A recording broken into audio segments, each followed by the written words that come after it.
Jai Bhim friends, today I have come before you on Facebook Live with a very burning and very important topic, very important issue, which I believe is a question of life and death for millions of people of this country. This issue pertains to the education system in our country. As you know,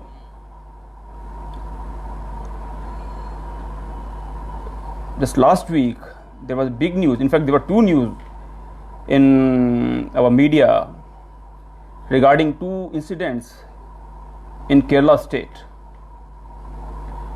The one incident, it pertains to the killing of a female elephant in Kerala state by some miscreants by feeding them with some explosives, and that made very big news all over the country. All the celebrities, all the big leaders, MPs and ministers and all these people, they fired tweets after tweets showing sympathy for this elephant. At the same time, in the same Kerala state, there was another news of a girl, school girl, class 9th girl, who incidentally belonged to Dalit community, scheduled caste community. She committed suicide, and the reason for her suicide was said to be that since the schools are closed because of the lockdown, she was not able to attend her school, and secondly, the state government started online classes and she was not able to pursue those classes because she didn't have the facility of a smartphone or a television set in her home. So that made her very frustrated and dejected, and out of that dejection and frustration she committed suicide. And as the news came in newspapers after this unfortunate incident, suicide of this girl, that there were around 25 more students, more girl students, the same school, who were not able to pursue their classes, online classes, because they didn't have these kind of facilities in their homes. So this is the story, the tragic story of a state where it is said that it is one of the most educated, in terms of education, it's the most progressive state, where in one school as many as 25 students are not able to pursue their studies because they don't have these facilities. So you can imagine there must be thousands of schools in Kerala state. So what would be the total number of students who are not able to pursue their studies because they don't have these online facilities at their home? But at the same time, my purpose of coming today on Facebook Live is something much deeper, much bigger, and much more serious. This is the story of one school and one state, one girl or few girls. But today I have come here to point out that it's not a story of few students only. Incident in the last few years, in fact in the last 10 years, one decade, millions and millions of our students in this country, they have lost their education because of the bad policies of our government. What is that? I would elaborate one by one as to what has happened in the last 10 years. You may be knowing that 10 years back, in fact in the month of June 2009, when the UPA government, second UPA government came into power, in June 2009, a bill was passed in the parliament of this country. It was called Right to Education Act. It was passed in both houses of the parliament, and in August it became a law and notified in the Gazette. And this act came into implementation stage on 1st April 2010. So it's been 10 years since then when this act came into picture and our education policy was turned upside down, so to say. What happened? I'm holding a copy of that notification, gadget notification of this Right to Education Act. On the face of it, this act looks like very wonderful thing. It has been done, it has been passed in the parliament to strengthen the education system in our country. But the reality is something else. Reality is exactly opposite. What is the reality and why I'm saying this? If you go through this act closely, and especially the clause 16 of this act, it is the most poisonous and most dangerous clause of this whole act, Right to Education Act. There are so many other things in this act which says that our children, our school going children will be given free food, free education, free dresses, free books and all those things. It sounds very good on paper, but the reality is how minutely and how silently this government, the Congress government of that time, helped by, supported by BJP, supported by Communist Party government, Communist Party MPs in the parliament, supported by Mayawati, supported by Akhilesh and Mulayam Singh, supported by Lalu Prasad Yadav party, supported by ADMK, DMK, and all these parties supported this poisonous bill which has totally shattered the education system in this country. The clause 16 of this act says that no child who has been enrolled in a school will be failed or will be held back till he or she crosses class 8th. Meaning thereby, if a child is admitted in class 1, automatically every year he or she will be promoted in the next class without any examination. So whether he or she studies or doesn't study, whether teachers teach them or don't teach them, automatically they will be promoted into the next class till class 8th. So as a result, what has happened in the last 10 years, our children have been promoted into higher classes without proportionate education going into their minds. So there have been many studies by various government and non-government organizations in our country which have pointed out that a child studying in class 7th or 8th or 9th is not able to do simple mathematics of class 2 or 3. He is not able to read a textbook of class 3 or 4, Hindi textbook. Even though he is class 7th or 8th or 9th, is not able to read the science book of class 3 or 4th. So as a result, what has happened, if these students go into class 10th and when they have to appear for board examinations, what happens? These children fail. And this is happening in this country the last 10 years, after 2010, that the pass percentage of class 10th board examination all over the countries, across the states, it has fallen below 30 or 40%. In some states, it's even 20 or 25%.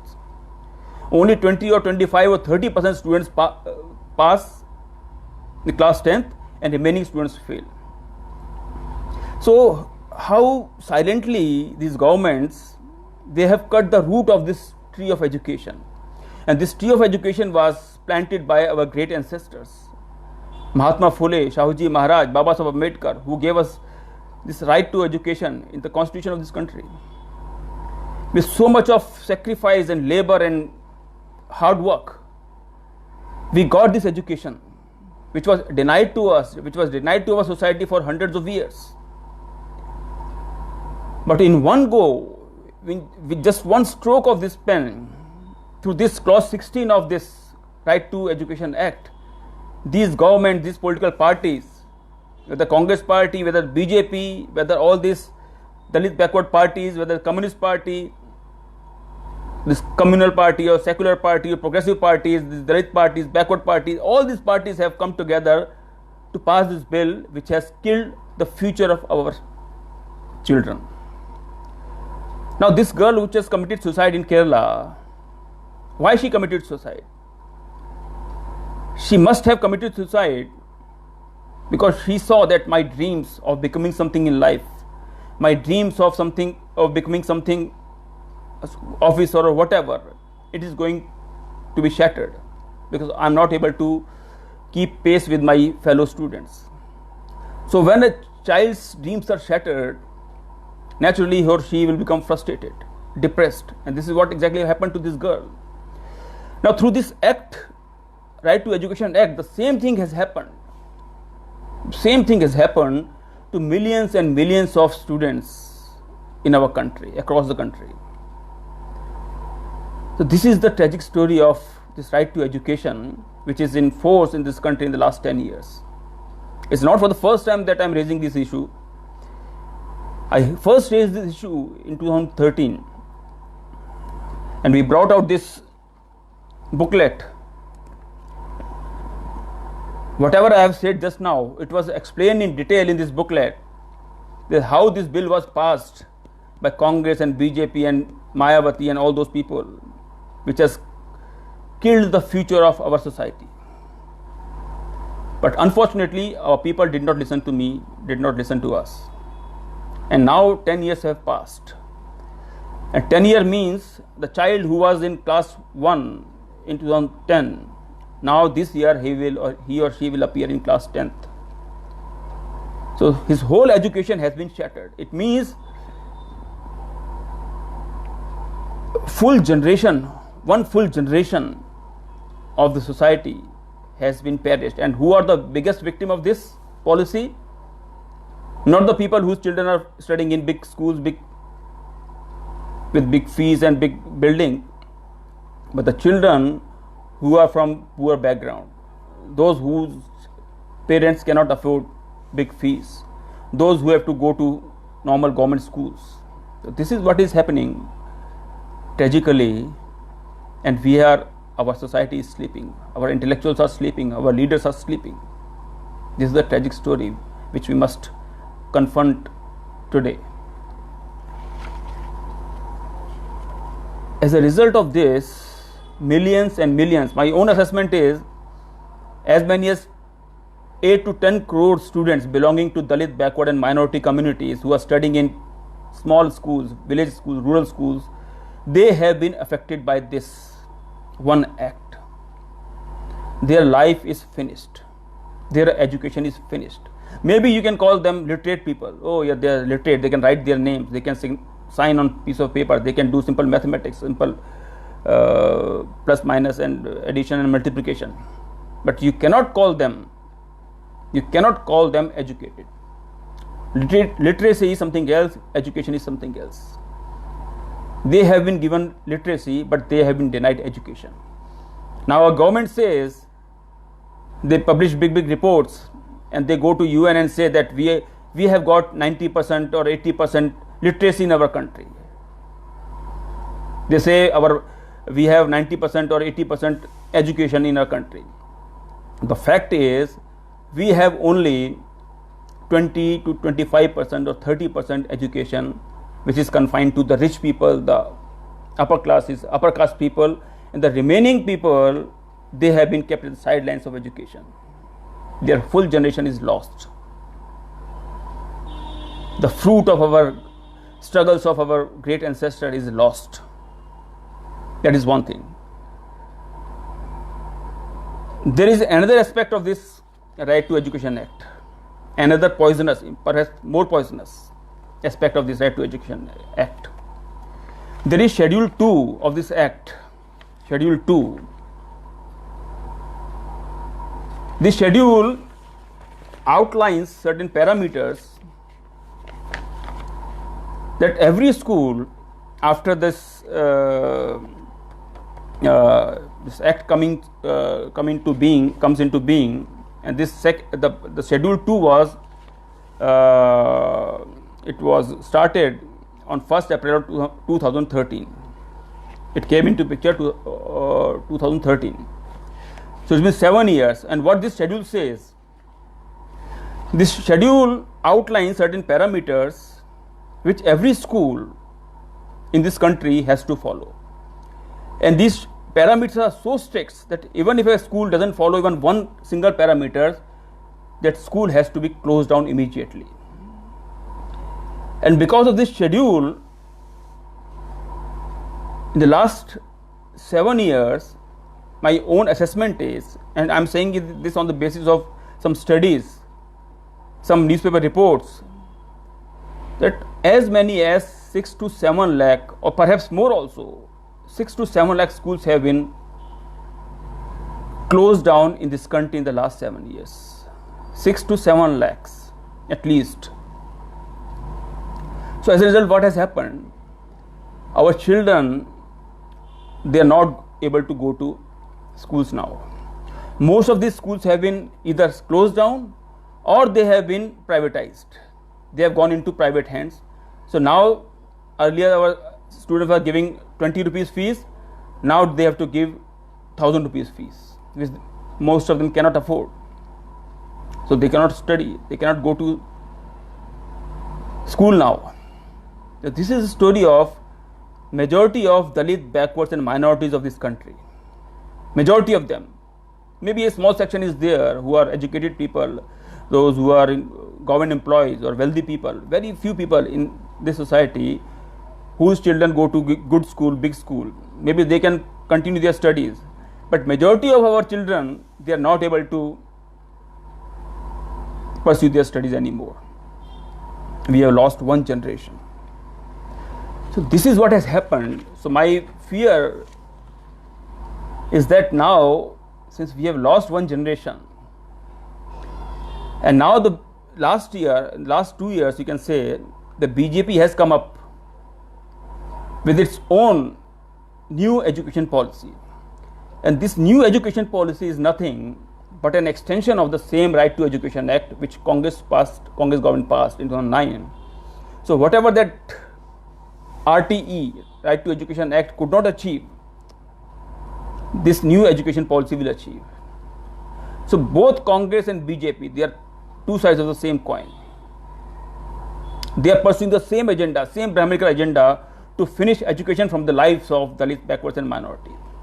And you all understand, as Baba Sahib said, his formula was, his direction was, for the progress of any community, we need education. He said, educate, agitate, organize. That was his slogan. So the first word was educate. If there is no education, an individual cannot prosper. He cannot progress. If there is no education, a society cannot progress. If there is no education, no country can progress. And if no education is there, no civilization can prosper. So without education, everything will be finished. Your rights will be finished, your political power will go, your wealth will go, your constitution will go, everything will go if you lose your education. So my fear is that in the next 20 to 25 years, this big tree of education which was planted by our great leaders, great ancestors, it is going to fall down, because this is the Brahminical class supported by our own party, our own leaders, Dalit backward leaders, ignorant leaders or dishonest leaders. The Brahminical ruling class has cut the roots of that tree of education very silently, very quietly, very intelligently. So now you won't have any education 10 years down the line or 15 years down the line, and after 10 years, 15 years, we will be in the same position what we were 100 years back. We will lose everything what we have gained in the last 100 years in terms of education. And with education, your reservation will go, your rights will go, everything will go. You can very well understand. So the question is, why it has happened? Why our educated people, why our so-called intellectuals, why our employee community, whose number is in tens of lakhs in this country, the Dalits and backward, those who have got the benefits of reservation and they got big employment or big jobs, very big positions in the government. Why they are silent? Why they are keeping quiet? Why they are not able to understand all these things? Why don't they study? Why don't they think deeply into all these things? Do they have no concern about their poor brothers and sisters who are living in poverty or in urban, rural areas? I think as much this Manuwadi ruling class is to be blamed for this, the same or equivalent blame should go to the sleeping people within our own community, those who are showing no concern to their poor people. And once our poor people will suffer, these people will also suffer, because anyway their reservation is going, anyway their rights are going. Our constitution is at big risk, because the BJP government at present, it is finishing our constitution slowly. So the question is, why we are sleeping? What is making us sleep? Why we are ignorant? We can blame the other parties or other people, our opponents, our enemies, for their conspiracies. But what is making us sleep? Our own ignorance, our own selfishness. And for that only we have to be blamed. So friends, the reason for coming today on this Facebook Live is that we are passing through a very critical time. Our whole society is passing through a very critical time. Whatever our great leaders had fetched for us through their big struggles and sacrifices, we are on the verge of losing everything. We are on the verge of losing everything. Wealth, if you lose, it may come back. But if you lose your education, once a child loses his or her education, if he or she loses this 10 years from class 1 to class 10, that is the foundation of a child's education. Once he loses this, his whole life is gone. Now he or she will have no other option, either to become a laborer or a criminal or a beggar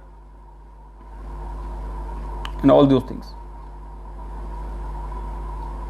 Baba Sahib wanted to make our people the ruling class of this country. He wanted to make India Prabuddha Bharat. I don't know, with so many uneducated people, with majority people being uneducated in our country, how we can create a Prabuddha Bharat, how we can fulfill the dreams of Baba Sahib Ambedkar, how we can fulfill the dreams of Mahatma Phule. We cannot. And more than others, I think we need to blame ourselves, because we have also failed our poor people. We have also failed our lowliest people. We have not done our duty towards them. So friends, all these things, at least a very big topic. I have been speaking on this for the last 7-8 years. We have organized many seminars on this very topic, right to education. At least 60 to 70 seminars I myself have spoken for 3 or 4 hours in each seminar all over the country. But somehow it's very unfortunate that the people were not listening to me. They did not listen to me or my people. And as a result, today we are living in a very dangerous and critical time, losing one generation of our children who are there without education. And the situation is going to become even worse in the coming years, coming days and coming years. This BJP government, Mr. Narendra Modi, he gave this slogan, Beti Bachao, Beti Padhao. Very beautiful slogan. Beti Bachao, Beti Padhao. Save the girl child, educate the girl child. Very beautiful slogan. But this government, Narendra Modi government, is very high on words, but hollow in deeds. Very high on words. They give very big slogans, but on ground they do nothing, because that is their agenda. This is the agenda of the RSS, BJP, Congress party, to enslave our people. And the best and the easiest way to enslave a society is to cut its root of education, which they have done through this Right to Act, and now they are going to do this in future also through their new education policy, which they are going to bring sometime very soon. So my appeal to all of you is that in these critical times we have lost so much, but still some hope is there. Even now, if we wake up, I think we can retrieve something, we can save something. The tree is there. If we don't wake up now, the tree will fall after 5 or 10 or 15 years. But if we wake up now, and if we try to save this tree of education which was planted by our great leaders, I still have some hope that we can still salvage the situation, we can still save the tree. For this, we have to think deeply on this issue. We have to discuss within our society. We have to mobilize our people. We have to organize our people.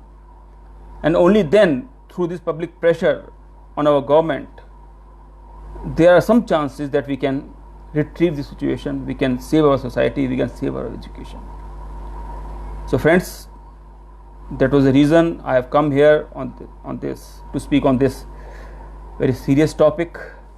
And this is not just death of one girl who had to commit suicide because of this unfortunate turn of events in Kerala state. I can see millions and millions of such girls or boys spread across this country who are living in the same frustration. If there was some good education, had they got good education in their schools in the last 10 years, maybe in future they could have become big officers or doctors or engineers or writers or journalists or whatever, or leaders. But since education route has been cut for them, now they have nowhere to go. They are forced to live a life of misery and destitution and poverty and suffering in the coming years, remaining years of their life. So this is a tragedy we must face. This is a tragedy we must confront, and only through this confrontation, only through this proactive, energetic action on our part, we can do something. And it is our moral responsibility, especially of the people who are educated, who are well off financially, educationally, those who are well off, our intellectuals, our doctors and engineers, our employees. It is their moral responsibility to come together, mobilize themselves, organize themselves, and fight a battle against these perpetrators of this crime, whether the Congress or the BJP or our own dishonest leaders from our own society. So I hope you will think over it, especially our friends in South India who are listening to me right now, because Hindi version I had spoken yesterday, today the English version, especially for our South Indian friends. So it's a very serious situation. We must get our act together and start formulating a strategy to counter all these conspiracies, so that in the whatever we have lost we can regain, and any further loss to our children we can prevent that loss. This is my appeal to you all today, that we must get our act together and fulfill our duty, which is towards our poor people also, our poor brothers and sisters also, and this is a duty, this is a moral obligation towards our great ancestors also, who have done so much for our community. Thank you very much. Jai Bhim.